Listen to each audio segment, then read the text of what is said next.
안녕하세요, 용의 IT입니다. 오늘 드디어 iOS 13 버전이 정식 출시되었습니다. 제가 빠르게 업데이트 했으니 간단히 살펴보겠습니다. 저는 아이폰 X에 업데이트를 했습니다. 먼저 iOS 13을 설치할 수 있는 기기 목록들을 살펴보겠습니다. 아이폰은 아이폰 SE부터 최신 폰인 아이폰 11까지 지원합니다. 본인의 디바이스를 확인해서 업데이트를 하시기 바랍니다. 그럼 시작하겠습니다. 먼저 다크 모드입니다. iOS 13 버전에서 제일 특징적이랄 수 있는 다크 모드를 살펴보겠습니다. 저는 현재 다크 모드가 설정되어 있는 상태이고요. 이렇게 위에서 내리면 이 밝기를 꾹 누르면 여기서 다크 모드를 설정을 할 수가 있습니다. 더 디테일한 설정은 여기서 설정을 들어가서 디스플레이 및 밝기를 클릭해서 들어갑니다. 그러면 기존의 라이트 모드와 다크 모드를 선택할 수가 있고요. 이렇게 바꿀 수가 있고요. 시간대를 설정을 할 수가 있어요. 자동을 활성화하면 어떤 시간대에 다크 모드를 사용할 수 있는지 그런 시간대 설정도 가능합니다. 다크 모드를 설정하면 기본적으로 아이폰에 내장된 기본 앱들은 모두 다크 모드를 지원합니다. 두 번째는 화면 스크롤 캡처입니다. 사파리에서 캡처를 한 후에 전체 페이지를 선택할 수 있는 메뉴가 생겼습니다. 자, 먼저 사파리에서 화면 캡처를 하고요. 그래서 보시면 전체 페이지라는 게 생겼습니다. 그러면 전체 페이지를 캡처를 할 수가 있는 거죠. 또는 원하는 부분만 이렇게 캡처도 가능합니다. 자, 근데 이 기능은 사파리에서만 가능하고 다른 아이메시지나 다른 화면에서는 불가능합니다. 그런 점이 좀 아쉽습니다. 세 번째는 사파리에서 글자 크기 및 전체 화면을 선택하는 방법입니다. 자, 사파리에 접속한 후에 왼쪽 상단에 보면 이 AA라는 게 있습니다. 선택을 해주시면 글자 크기를 변경할 수가 있어요. 이렇게 계속 글자 크기를 변경할 수가 있죠. 그리고 여기 보면 도구막대 가리기라는 메뉴가 있는데 이 도구막대 가리기 하면 전체 화면으로 좀 편하게 웹서핑을 할 수가 있습니다. 네 번째는 볼륨 조절입니다. 여기 보시면 이렇게 볼륨을 조절하면 왼쪽 상단에 이렇게 작게 볼륨이 나타나기 때문에 유튜브나 영화를 보실 때 아주 편하게 감상이 가능합니다. 가로 모드일 때도 마찬가지로 위에 상단에 아주 작게 나타나기 때문에 편하게 감상이 가능합니다. 다섯 번째는 셀룰러 환경에서 앱 다운로드 용량이 무제한으로 변경이 됐습니다.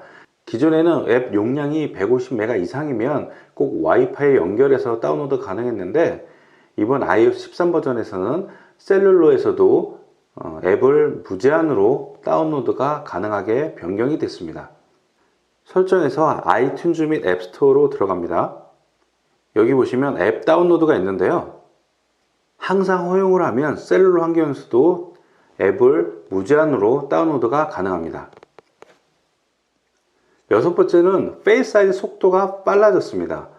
iOS 13 버전은 기존의 페이스 아이디 속도보다 약 30% 정도가 향상이 됐다라고 합니다. 여기 보시면 잠금 해제 아이콘을 보시면 기존보다 속도가 빨라진 것을 좀 확인할 수가 있는데요. 다시 한번 해보겠습니다. 네. 제가 여러 번 해보니까 기존보다는 속도가 약간 빠른 것으로 보여집니다. 일곱 번째는 데이터 센터에서 와이파이 및 블루투스를 설정할 수 있게 변경이 됐습니다. 자, 위에서 제어 센터를 내리고요. 꾹 눌러서 와이파이로 들어가서 와이파이 아이콘을 꾹 누르면 여기서 원하는 와이파이를 변경할 수 있는 걸로 바뀌었습니다.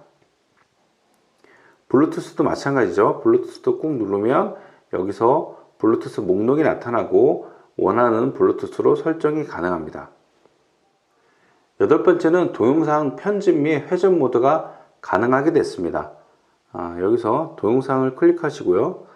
여기서 편집을 클릭하면 기존과 다르게 다양한 편집 모드가 이렇게 생겼습니다. 특히 동영상에서는 기존의 아이폰에서 회전 같은 게 불가능했는데 지금은 좌우 반전도 가능하고 회전도 가능합니다. 아홉 번째는 사진 앱이 변경이 됐습니다. 사진 앱을 클릭해 보시면 먼저 하단에 사진, For You, 앨범, 검색 이렇게 네 가지가 있고요.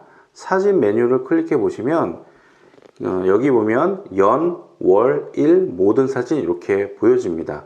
그래서 연, 그 다음에 그러면 각각 누를 때마다 베스트 컷을 선정해서 보여줍니다. 월, 일, 네, 모든 사진도 볼 수가 있고요. 동영상 같은 경우에는 자동으로 플레이도 해줍니다. 기존의 앨범을 눌러서 모든 사진도 볼 수가 있습니다. 열 번째는 사파리 탭을 자동으로 닫는 메뉴가 생겼습니다. 기존에는 사파리에서 이 메뉴를 꾹 눌러서 모두 닫기를 수동으로 선택을 했는데 지금부터는 설정에서 변경이 가능합니다. 설정을 클릭해서 사파리를 클릭하고요.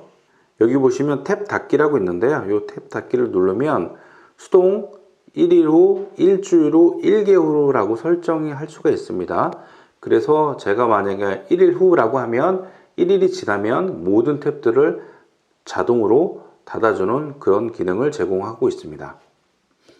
11번째는 사파리에서 파일 다운로드 메뉴가 생성이 됐고 위치 변경도 가능합니다.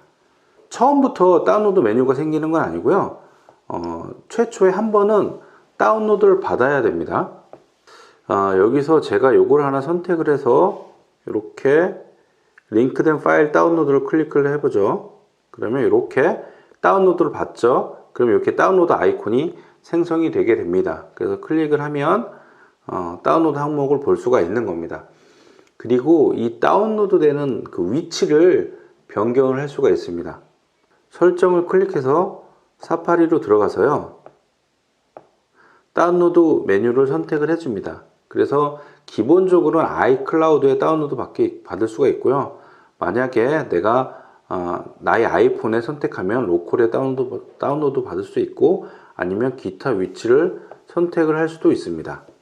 그리고 다운로드 항목 제거는 뭐 1일 후 아니면 다운로드가 완료될 때 아니면 수동 이렇게 다양하게 선택을 할 수가 있습니다.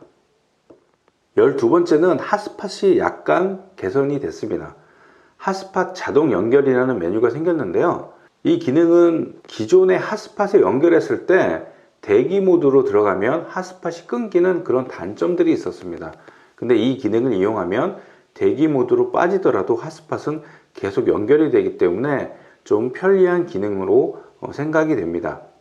먼저 설정으로 들어가서 와이파이 항목으로 들어갑니다. 그러면 핫스팟 자동 연결이라는 메뉴가 있죠.